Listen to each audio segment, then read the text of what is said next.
Hi guys, this is Ranjit, and in this video let's have a look at the new Galaxy 5 watches, the Pro and the regular version. As you can see, this is the regular version, and the 40mm version is what Samsung had sent us.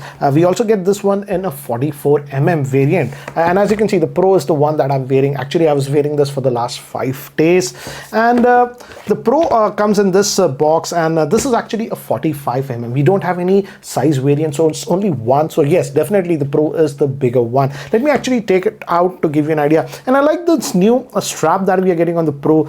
Actually, it's known as the debuckle strap. I have to say, this is very easy to use. So with the regular Galaxy Watch 5, you get the regular strap. This is also very comfortable, but I feel the D strap is extremely easy to wear. You just do like this, and this is magnetic and just clasps. So perfect fit you can get for any hands, I feel. Apart from that, in the box you do get this new charging puck, and as you can see, this is actually USB type C. The earlier Galaxy watches had a USB type A, and this is supposed to be a slightly faster. Let me zoom in a little bit. Both of them having a Super AMOLED screen. Of course, the Galaxy Watch is slightly smaller. This is the 40mm, and this is the 45mm. This, I believe, is 1.4 inches in screen size. Again, both are touch sensitive, and very actually fluid. They come with the same Exynos processor that came with the Galaxy Watch 4, but I feel that they have optimized it a little bit more, because let me just go here first. If I go in settings and we go to about the watch, and if we go to software info, this is having the new One UI version 4.5, which is running on the latest Android Wear 3.5. So that way you don't have to worry. And again, if you notice how fluid the operation is. Again, moving to the physical aspects, let's first talk about the 5 Pro. Again, as I've told you, the 5 Pro is a little bit on the chunkier side, slightly thick, but I'll talk about it why, and I feel it's a good thing. Obviously the Watch 5 is slightly thinner, and one thing I liked about this is the body of this one. This is actually made up of titanium. Yes, titanium, which is generally used on very expensive watches. And also the good thing is that both of them actually have sapphire glass, but the sapphire glass used on the Pro is even tougher. So this is actually designed for rugged use and stuff like that. And if you notice, it has a protective lip over here on the Pro, so even if you bump into stuff like that, nothing should happen. In fact, accidentally I bumped into a wall while wearing this, and as you can see, still no scratches or anything on that. So definitely in terms of build quality and stuff, both are good, but this just feels a little bit more rugged, and I would say, and certainly if you like big size watches, you will gravitate towards the Pro. Moving to the back, both of them actually have the sensors, and all these things are over here. As you can see, you can clearly see. And again, on these new watches, Samsung has added one more new sensor, which is the temperature sensor they have added on both the watches. So the biometric sensors are here, and I feel it's a little bit raised now on these watches 5, but I feel they give a very good seal to your hand once you wear them. So the accuracy, what I noticed, is a lot better. And again, as I've told you, even with this bigger one, the Pro, once you get the strap setting right, it is very comfortable to wear. And again, due to this D strap, it's very easy to actually remove also. You can actually go swimming also with these watches up to 50 meters. In fact, in tracking options, there is an option for swimming. So you can definitely submerge this in water, actually go in swimming, nothing will happen. So that way it is actually really nice. Coming to the Wear OS, as I've told you, Wear OS 3.5. This is actually an Android Wear. So if you swipe from the bottom, you get all the apps, and you also get the Google Play Store. So now you can download the apps directly from the Play Store, which is a huge improvement, I would say. And again, in terms of navigation, it's very easy. If you swipe towards the left, again, I got some notifications and stuff like that. You can read the notifications. On right, these are actually panes that you have. You can actually set up these how you like, and these are customizable, as you can tracking and all those things, callers. Okay, this also has the BMI. This was introduced even last year. I'll show you all that when I show you the health apps. And in terms of buttons, you do have 2 physical buttons on both the watches. Of course, it's slightly bigger on the Pro, and you also have the microphone over here. And by default, Bixby is there. If you press this, you can invoke Bixby, but you can also configure it with Google Assistant directly if you want. For example, I like the accuracy of the Bixby. For example, if I have set it to, if I just press this button for some time, it invokes the Bixby. I can give commands. For example, let's say set a timer for 20 minutes. Let's do that, because when I wear smartwatches, I use voice commands a lot. For example, let's try that. Set timer for 20 minutes. As you can see, detected. And it started. Start a timer for 20 minutes. And you can also ask other stuff also with this one for regular stuff. Or let's ask the temperature in, let's say, Mumbai or whatever. What's the temperature in Mumbai? It's 29 degrees in Mumbai.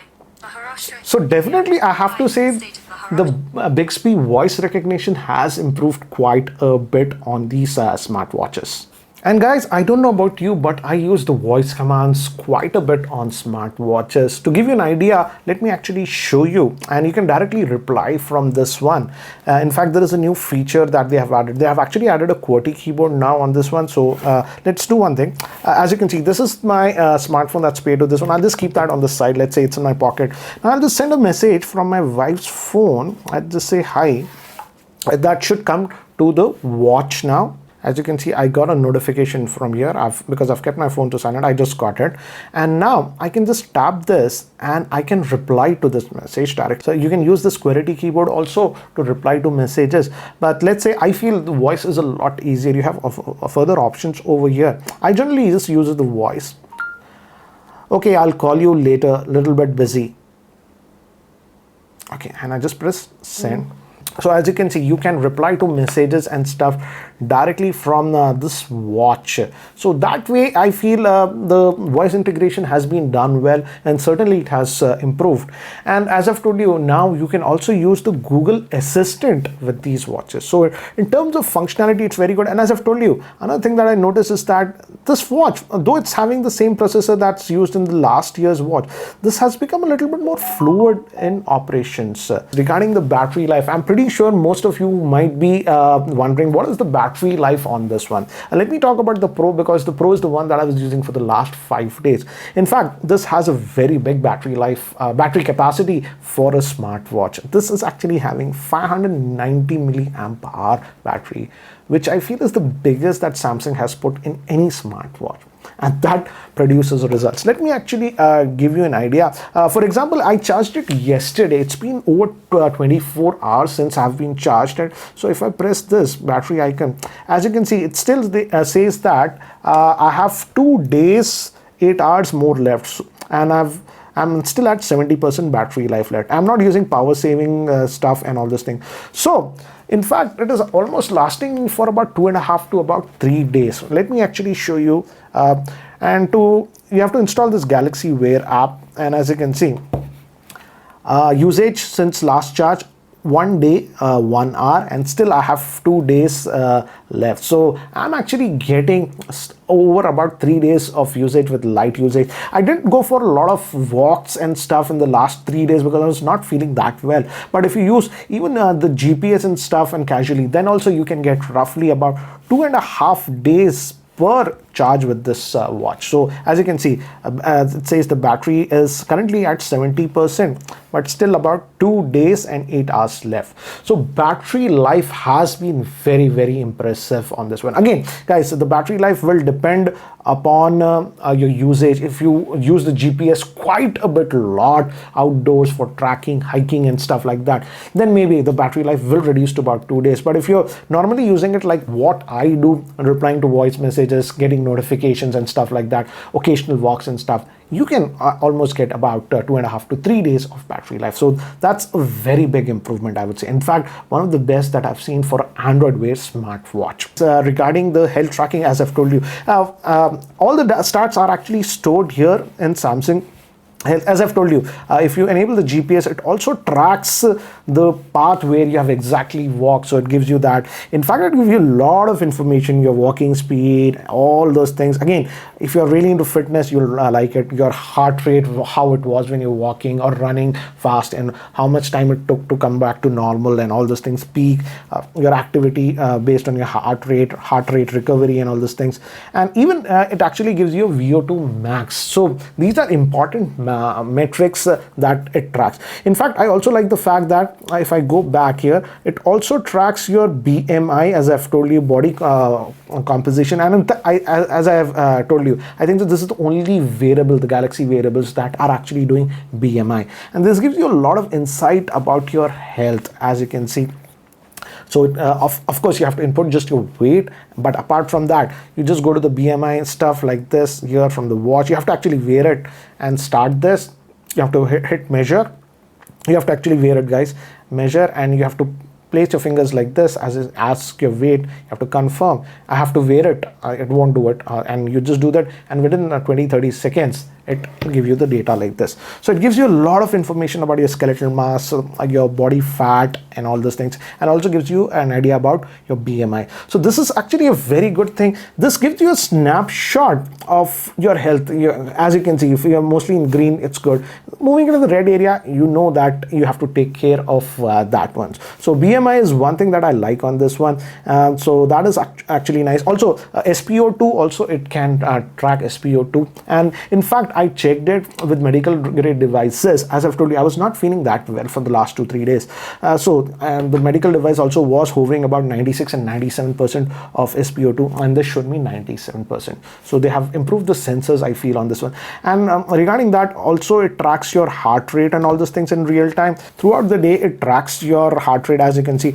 By default, automatically every 10 minutes, it automatically takes your heart rate, and I've enabled it for that. I don't shut it off. So every 10 minutes, it's taking the heart rate. So gives you an idea about your heart rate also. And in fact, I tested this with other fitness devices and even medical grade devices that I've. In fact, I have to say the heart rate accuracy is actually pretty good on this smartwatch.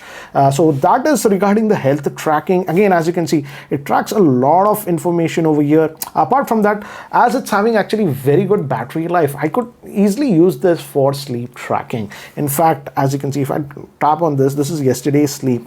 It gives you an idea how you slept, and gives you your stages also about your sleep, REM and everything. And if you press this I button, it goes in deep analysis about your sleep tracking. So sleep tracking, I feel, is done very, very well on this smartwatch. And because of the bigger capacity, actually you can use it for sleep tracking. And believe me, guys, if you're aging a little bit, you're critical about your health, tracking your sleep is very, very important.